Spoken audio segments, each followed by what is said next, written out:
রেলগাড়ির কামরায় হঠাৎ দেখা, ভাবিনি সম্ভব হবে কোনোদিন। আগে ওকে বারবার দেখেছি লাল রঙের শাড়িতে, ডালিম ফুলের মতো রাঙা।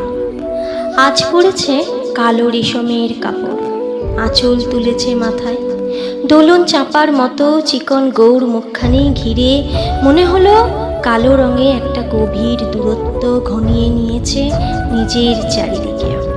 যে দূরত্ব সর্ষে ক্ষেতের শেষ সীমানায় শালবনের নীলাঞ্জনে। থমকে গেল আমার সমস্ত মনটা। চেনা লোককে দেখলেম অচেনার গাম্ভীর্যে।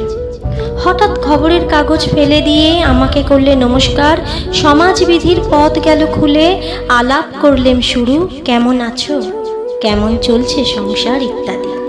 সে রইল জানলার বাইরের দিকে চেয়ে, যেন কাছের দিনের ছোঁয়াচোপার হওয়া চাহনিতে।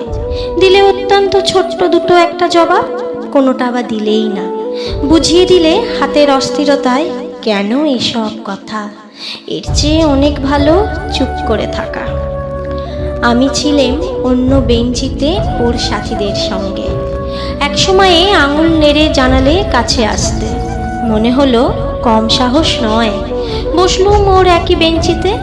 গাড়ির আওয়াজে আড়ালে বললে মৃদুস্বরে, কিছু মনে করো না, সময় কোথায় সময় নষ্ট করবার।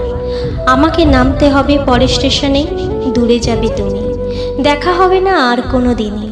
তাই যে প্রশ্নটার জবাব এতকাল থেমে গেছে, শুনবো তোমার মুখে, সত্যি করে বলবে তো? আমি বললেম বলবো।